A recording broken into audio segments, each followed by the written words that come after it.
क्या कह रहे हैं? तो सोना बीएलडब्ल्यू के नतीजे आए और यहाँ पर परफॉर्मेंस अच्छा है। अब मुनाफे में करीब 14.5% तक का इजाफा, 119 करोड़ के आसपास या फिर 120 करोड़ आप लेकर चले।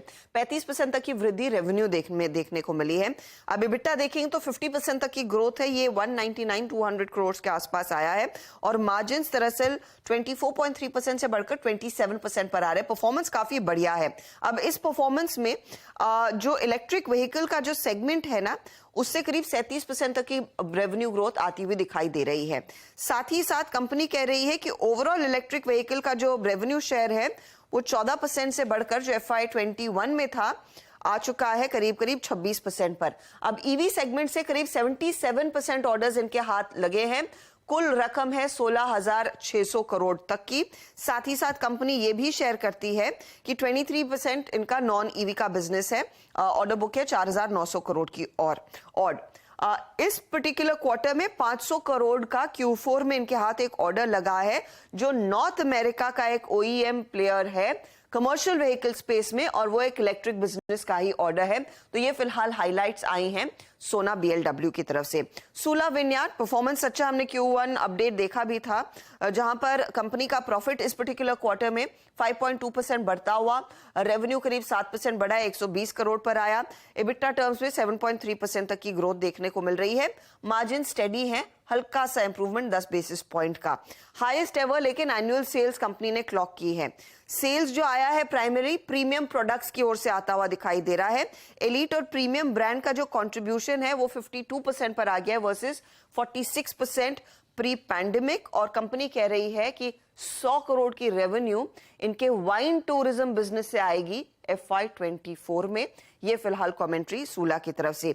KEC इंटरनेशनल मुनाफे पर दबाव है, 35% तक की गिरावट, 72 करोड़ का मुनाफा, लेकिन रेवेन्यू 29% बढ़कर 5,525 करोड़। EBITDA 12% बढ़ा है, 283 करोड़ पर आया। मार्जिन 5.1% पर है, मार्जिन थोड़े से दबाव में है ये, लेकिन साल क्लोज कर रहे हैं हाईएस्ट एवर ऑर्डर बुक के साथ जो 30,500 करोड़ की है। TND बिजनेस में करीब 42% तक की ग्रोथ देखने को मिल रही है Q4 में, नॉन TND 16%, और रेलवे बिजनेस हालांकि दबाव में है, केबल बिजनेस थोड़ा सा दबाव में है। सिविल बिजनेस में सबसे ज्यादा नॉन TND में ग्रोथ देखने को मिल रही है। बजाज कंज्यूमर ठीक नंबर्स हैं, मुनाफा 13% बढ़कर 40 करोड़, रेवेन्यू 14% बढ़कर 249 करोड़ पर आया है। EBITDA में 42 करोड़ का आंकड़ा, 20% तक की ग्रोथ, और मार्जिन्स इनके इंप्रूव होकर 16.7% पर आए हैं।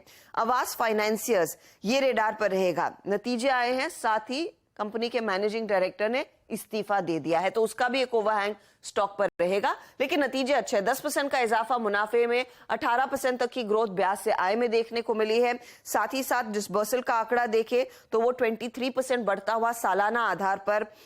एसेट्स अंडर मैनेजमेंट में 25% तक की ग्रोथ देखने को मिल रही है, और एसेट क्वालिटी में खासा सुधार है। 1% के नीचे ग्रॉस NPA 0.92% पर, और नेट NPA भी 0.68% पर आते हुए दिखाई दे रहे हैं।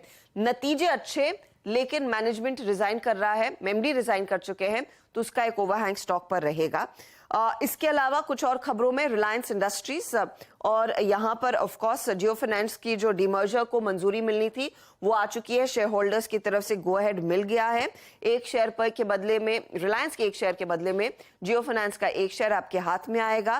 कंपनी तैयारी कर रही है NSE BSE पर डीमर्जर के बाद इस पर्टिकुलर एंटिटी को लिस्ट कराने की। ध्यान रहे कि KV कामत साहब नॉन एग्जीक्यूटिव चेयरमैन रहेंगे डीमर्ज्ड एंटिटी के। अब यहां पर जेफरीज कहता है कि जियो फाइनेंशियल सर्विसेज की जो लिस्टिंग है सितंबर 2023 में होती हुई दिखाई दे सकती थी, और मार्केट में एक्चुअली चर्चा चल भी रही थी, दूसरे ब्रोकरेजेस भी कह रहे थे सितंबर अक्टूबर, तो जेफरीज क्लियरली कहता है सितंबर में।